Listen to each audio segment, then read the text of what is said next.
Students, आज आप अपनी पाठ्य पुस्तक वितान का तीसरा पाठ पढ़ेंगे जिसका नाम है आलो आंधारी। इसकी लेखिका हैं बेबी हालदार। पाठ को पढ़ने और समझने से पहले चलिए बेबी हालदार के जीवन परिचय पर एक नज़र डालते हैं। लेखिका बेबी हालदार का जन्म जम्मू कश्मीर के किसी स्थान पर हुआ जहां सेना की नौकरी में उनके पिता तैनात थे। इनका जन्म संभवतया 1974 ईस्वी में हुआ। परिवार की आर्थिक दशा कमज़ोर होने के कारण 13 वर्ष की आयु में इनका विवाह दुगनी उम्र के व्यक्ति से कर दिया गया। इस कारण इन्होंने 7वीं कक्षा में ही पढ़ाई छोड़ दी। 12-13 वर्षों के बाद पति की ज्यादतियों से परेशान होकर वे 3 बच्चों सहित पति का घर छोड़कर दुर्गापुर से फरीदाबाद आ गईं। कुछ समय बाद वे गुड़गांव चली आईं और घरेलू नौकरानी के रूप में काम कर रही हैं। इनकी एकमात्र रचना है आलो आंधारी। यह मूल रूप से बांग्ला में लिखी गई है तथा बाद में इसका हिंदी में अनुवाद किया गया। तो स्टूडेंट्स, आलो आंधारी जिसका कि अर्थ है अंधेरे से उजाले की ओर, यह लेखिका की आत्मकथा है। और लेखिका एक नौकरानी का काम करने वाली महिला है। यह उन करोड़ों झुग्गियों की कहानी है जिसमें झांकना भी भद्रता के तकाजे से बाहर है। यह साहित्य के उन पहलुओं के लिए चुनौती है जो साहित्य को सांचे में देखने के आदी हैं, जो समाज के कोने अंतरे में पनपते साहित्य को हाशिए पर रखते हैं और भाषा एवं साहित्य को भी एक खास वर्ग की जागीर मानते हैं। यह एक ऐसी आप बीती है जो मूलतः बांग्ला में लिखी गई है, लेकिन पहली ऐसी रचना जो छपकर बाजार में आने से पहले ही अनुदित रूप में हिंदी में आई। अनुवादक प्रबोध कुमार ने एक जबान को दूसरी जबान दी पर रूह को छुआ नहीं।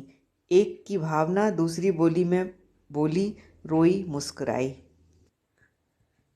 लेखिका के आत्मकथा का अंश कुछ इस प्रकार है कि लेखिका अपने पति से अलग किराए के मकान में अपने 3 छोटे बच्चों के साथ रहती थी। उसे हर समय काम की तलाश रहती थी। वह सभी को अपने लिए काम ढूंढने के लिए कहती थी, लेकिन शाम को जब वह घर वापस आती तो पड़ोस की औरतें काम के बारे में उससे पूछती। काम न मिलने पर वे उसे सांत्वना देती थीं। लेखिका की पहचान सुनील नामक युवक से थी। एक दिन उसने किसी मकान मालिक से लेखिका को मिलवाया। मकान मालिक ने 800 रुपये महीने पर उसे रख लिया और घर की सफाई व खाना बनाने का काम दिया। उससे पहले काम कर रही महिला को वहाँ से हटा दिया। उस महिला ने लेखिका को भला बुरा कहा। लेखिका अर्थात बेबी हालदार उस घर में रोज सवेरे आती तथा दोपहर तक सारा काम खत्म करके चली जाती। घर जाकर बच्चों को नहलाती व खिलाती। उसे बच्चों के भविष्य की चिंता थी। जिस मकान में वह रहती थी उसका किराया अधिक था, इसलिए उसने कम सुविधाओं वाला नया मकान ले लिया। यहाँ के लोग उसके अकेले रहने पर तरह तरह की बातें बनाते थे। घर का खर्च चलाने के लिए वह और कुछ काम करना चाहती थी। वह मकान मालिक से भी काम की नई जगह ढूंढने को कहती है। उसे बच्चों की पढ़ाई, घर के किराए व लोगों की बातों की भी चिंता थी। लेकिन जो मालिक थे वे सज्जन व्यक्ति थे। एक दिन उन्होंने लेखिका से पूछा कि वह घर जाकर क्या क्या करती है। लेखिका की बात सुनकर उन्हें आश्चर्य हुआ। उन्होंने स्वयं को तातुस अर्थात पिता कहकर पुकारने को कहा और वे उसे बेबी कहते थे तथा अपनी बेटी की तरह मानते थे। उनका सारा परिवार लेखिका का ख्याल रखता था। वह पुस्तकों की अलमारियों की सफाई करते समय पुस्तकों को उत्सुकता से देखने लगती थी। यह देखकर तातुस ने उसे एक किताब पढ़ने के लिए दी। तातुस ने उससे लेखकों के बारे में पूछा तो उसने कई बांग्ला लेखकों के नाम बता दिए। एक दिन तातुस ने उसे कॉपी व पेन दिया और कहा कि समय निकालकर वह कुछ जरूर लिखे। काम की अधिकता के कारण लिखना बहुत मुश्किल था, परंतु तातुस के प्रोत्साहन से वह रोज कुछ पृष्ठ लिखने लगी और फिर यह शौक आदत में बदल गया। उसका अकेले रहना समाज में कुछ लोगों को सहन नहीं हो रहा था। वे उसके साथ छेड़खानी करते थे, बेमतलब परेशान करते थे। उसके घर में बाथरूम न होने से भी बहुत ज़्यादा दिक्कत थी। मकान मालिक के लड़के ने भी उसके साथ दुर्व्यवहार करने की कोशिश की थी। इस वजह से वह नया घर तलाशने की सोच रही थी। एक दिन जब लेखिका काम से घर लौटी तो देखा कि मकान टूटा हुआ है तथा उसका सारा सामान खुले में बाहर पड़ा हुआ है। वह रोने लगी। इतनी जल्दी मकान ढूंढने की भी दिक्कत थी। वो दूसरे घरों के लोग तो अपना सामान इकट्ठा करके नए घर की तलाश में चले गए, पर वह सारी रात बच्चों के साथ खुले आसमान के नीचे बैठी रही। उसे दुख था कि दो भाई नज़दीक होने के बावजूद उसकी सहायता नहीं करते। तातुस को जब बेबी का घर टूटने का पता चला तो उन्होंने अपने घर में कमरा दे दिया। इस प्रकार वह तातुश के घर में रहने लगी। उसके बच्चों को ठीक खाना मिलने लगा और तातुश अर्थात उसके मालिक उसका बहुत ख्याल रखते थे। बच्चों के बीमार होने पर वे उनकी दवा का प्रबंध करते थे। उनके सद्व्यवहार को देखकर वे भी हैरान थी। उसका बड़ा लड़का किसी के घर में काम करता था, वह उदास रहती थी। तब तातुस ने उसके लड़के को खोजा तथा उसे बेबी से मिलवाया और उस लड़के को दूसरी जगह काम दिलवाया। लेखिका सोचती है कि तातुश पिछले जन्म में उसके बाबा रहे होंगे। तातुस उसे निरंतर लिखने के लिए प्रोत्साहित करते थे। उन्होंने अपने कई मित्रों के पास बेबी के लेखन के कुछ अंश भेज दिए। उन्हें यह लेखन पसंद आया और वे भी लेखिका का उत्साह बढ़ाते रहे। तातुस के छोटे लड़के अर्जुन के दो मित्र वहां आकर रहने लगे, परंतु उनके अच्छे व्यवहार से लेखिका बढ़े हुए काम को भी खुशी खुशी करने लगी। तातुस ने सोचा कि सारा दिन काम करने के बाद बेबी थक जाती होगी। उसने उसे रोजाना शाम के समय पार्क में बच्चों को घुमा लाने के लिए कहा। इससे बच्चों का दिल बहल जाएगा। अब वह पार्क में जाने लगी। पार्क में नए नए लोगों से मुलाकात होती। उसकी पहचान बंगाली लड़की से हुई जो जल्दी ही वापस चली गई। लोगों के दुर्व्यवहार के कारण उसने पार्क में जाना छोड़ दिया। लेखिका को किताब अखबार पढ़ने व लेखन कार्य में आनंद आने लगा। तातुश के जोर देने पर वह अपने जीवन की घटनाएं लिखने लगी। तातुश के दोस्त उसका उत्साह बढ़ाते रहे। एक मित्र ने उसे बंगाली लेखिका आशापूर्णा देवी का उदाहरण दिया। इससे लेखिका का हौसला और बढ़ा। उसने उन्हें जेठू कहकर संबोधित किया। एक दिन लेखिका के पिता उससे मिलने पहुंचे। उसने उनकी माँ के निधन के बारे में बताया। लेखिका के भाइयों को पता था, परंतु उन्होंने उसे नहीं बताया था। लेखिका काफ़ी देर तक अपनी माँ की याद करके रोती रही। बाबा ने बच्चों से माँ का ख्याल रखने के लिए समझाया। लेखिका पत्रों के माध्यम से कोलकाता और दिल्ली के मित्रों से संपर्क रखने लगी। उसे हैरानी थी कि लोग उसके लेखन को पसंद करते हैं। शर्मिला उससे तरह तरह की बातें करती थी। लेखिका सोचती कि अगर तातुश उससे न मिलते तो यह जीवन उसे कहाँ मिलता। लेखिका का जीवन तातुश के घर में आकर बदल गया। उसका बड़ा लड़का काम पर लगा था। दोनों छोटे बच्चे स्कूल में पढ़ रहे थे। वह स्वयं लेखिका बन गई थी। पहले वह सोचती थी कि अपनों से बिछुड़कर कैसे जी पाएगी, परंतु अब उसने जीना सीख लिया था। वह तातुश से शब्दों के अर्थ पूछने लगी थी। तातुश के जीवन में भी खुशी आ गई थी। अंत में वह दिन भी आ गया जब लेखिका की लेखन कला को पत्रिका में जगह मिली। पत्रिका में उसकी रचना का शीर्षक था आलो आंधारी बेबी हालदार। लेखिका अत्यंत प्रसन्न थी। तातुश के प्रति उसका मन कृतज्ञता से भर आया। उसने तातुश के पैर छूकर आशीर्वाद लिया। इस तरह स्टूडेंट्स, यह एक घरेलू नौकरानी के द्वारा लिखा हुआ उसकी आत्मकथा का अंश है जो आपके कोर्स में है। आइए अब इस पाठ को समझने के बाद हम इसके प्रश्नोत्तर को देखें। पहला प्रश्न है, पाठ के किन अंशों से समाज की यह सच्चाई उजागर होती है कि पुरुष के बिना स्त्री का कोई अस्तित्व नहीं है? क्या वर्तमान समय में स्त्रियों की इस सामाजिक स्थिति में कोई परिवर्तन आया है? तर्क सहित उत्तर दीजिए। स्टूडेंट्स, पाठ में विभिन्न अंश आए हैं जो कि यह बताते हैं कि पुरुष के बिना स्त्री का कोई अस्तित्व नहीं है और समाज की इस सच्चाई को उजागर करते हैं। जैसे घर में अकेले रहते देख आसपास के सभी लोग उससे पूछते, तुम यहाँ अकेली रहती हो? तुम्हारा स्वामी कहाँ रहता है? तुम कितने दिनों से यहाँ हो? तुम्हारा स्वामी वहाँ क्या करता है? तुम क्या यहाँ अकेली रह सकोगी? तुम्हारा स्वामी क्यों नहीं आता? ऐसी बातें सुनकर मेरी किसी के पास खड़े होने की इच्छा नहीं होती, किसी से बात करने की इच्छा नहीं होती। उसके दूसरा अंश है, उसके यहाँ से लौटने में कभी देर हो जाती तो सभी मुझे ऐसे देखते जैसे मैं कोई अपराध करके आ रही हूँ।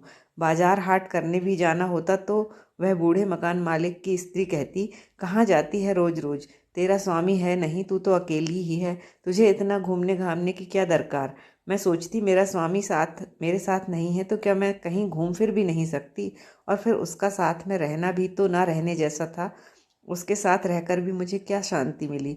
उसके होते हुए भी पाड़े के लोगों की क्या क्या बातें मैंने नहीं सुनी। अगला अंश है, जब मैं बच्चों के साथ कहीं जा रही होती तो लोग तरह तरह की बातें करते, कितनी सीटियां मारते, कितने ताने मारते। अगला अंश है, आसपास के लोग एक दूसरे को बताते कि इस लड़की का स्वामी यहाँ नहीं रहता, यह अकेली ही भाड़े के घर में बच्चों के साथ रहती है। दूसरे लोग यह सुनकर मुझसे छेड़खानी करना चाहते। वे मुझसे बातें करने की चेष्टा करते और पानी पीने के बहाने मेरे घर आ जाते। मैं अपने लड़के से उन्हें पानी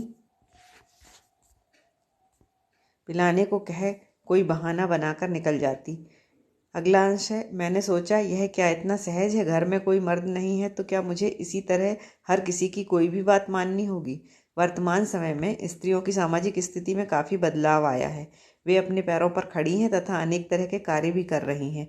महानगरों में तो अविवाहित युवतियां भी अकेली रहकर अपना जीवन यापन करती हैं। कुछ मनचले अवश्य उन्हें तंग करने की कोशिश करते हैं, परंतु आम व्यक्ति का व्यवहार अपमानजनक नहीं होता।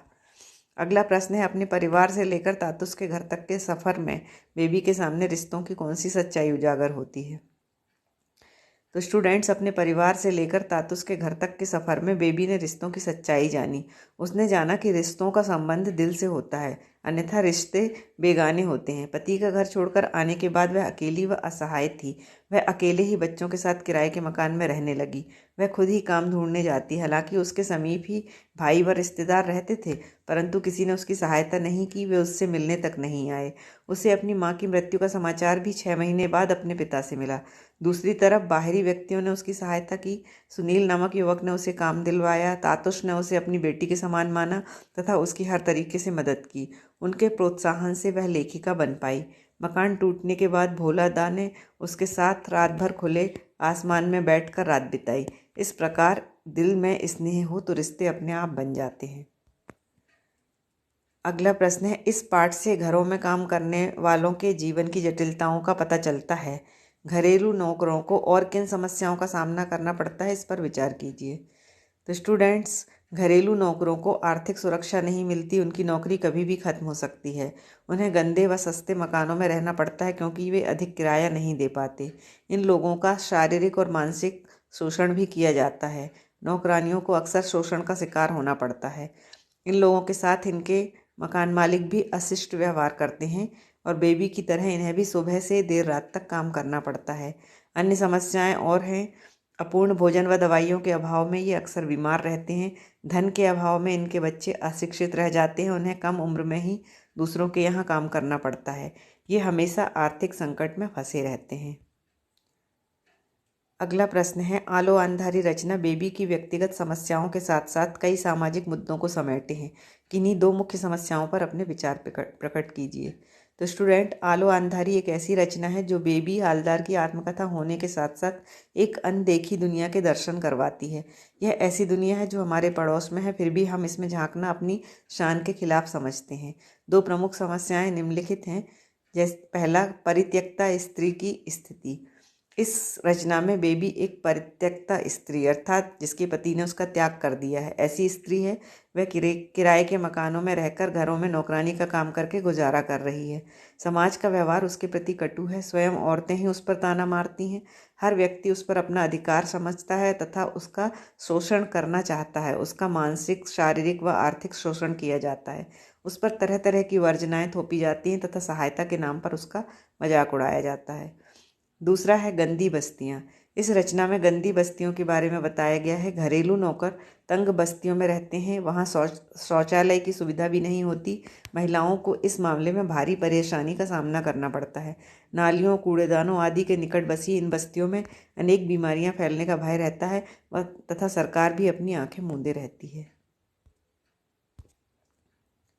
अगला प्रश्न है, तुम दूसरी आशापूर्ण देवी बन सकती हो। जेठू का यह कथन रचना संसार के किस सत्य को उद्घाटित करता है। जेठू का यह कथन बताता है कि परिस्थितियां चाहे कितनी ही विकट क्यों न हो, मनुष्य इच्छा शक्ति से अपने लक्ष्य को प्राप्त कर लेता है। आशापूर्णा देवी भी आम गृहिणी थी। वे सारा दिन घर के कामकाज में व्यस्त रहती थी, परंतु वे लेखन में रुचि रखती थी। परिवार के सो जाने के बाद वे लिखती थीं और लिखते लिखते विश्व प्रसिद्ध कथाकार बन गईं। बेबी की स्थिति उनसे भी खराब है। वह आर्थिक संकट से ग्रस्त है, फिर भी वह निरंतर लिखकर अपनी शैली को सुधार सकती है। वह थोड़ा समय निकालकर लिख सकती है और इस तरह वह भी प्रसिद्ध लेखिका बन सकती है। अगला प्रश्न है, बेबी की जिंदगी में तातुश का परिवार ना आया होता तो उसका जीवन कैसा होता। कल्पना करें और लिखें। तातुश के संपर्क में आने से पहले बेबी कई घरों में काम कर चुकी थी। उसका जीवन कष्टों से भरा था। तातुश के परिवार में आने के बाद उसे आवास, वित्त, भोजन आदि समस्याओं से राहत मिली। यहाँ उसके बच्चों का पालन पोषण ठीक ढंग से होने लगा। यदि उसकी ज़िंदगी में तातुश का परिवार न आया होता तो उसका जीवन अंधकारमय होता। उसे गंदी बस्ती में रहने के लिए विवश होना पड़ता। उसके बच्चों को शायद शिक्षा भी नसीब नहीं होती, क्योंकि उसके पास आय के स्रोत सीमित होते। बच्चे या तो आवारा बन जाते या बाल मजदूर बनते। अकेली औरत होने के कारण उसे समाज के लोगों के मात्र अश्लील व्यवहार का ही सामना नहीं करना पड़ता, अपितु उसे शोषण का भी शिकार होना पड़ सकता था। बड़ा लड़का तो उसे शायद ही मिल पाता। उसके पिता भी उसे याद नहीं करते और माँ की मृत्यु का समाचार भी नहीं मिलता। इस तरह बीवी का जीवन चुनौतीपूर्ण तथा अंधकारमय होता।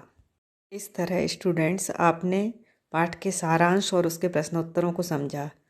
इस पाठ को और अच्छे से समझने के लिए पाठ को एक बार अवश्य पढ़ें।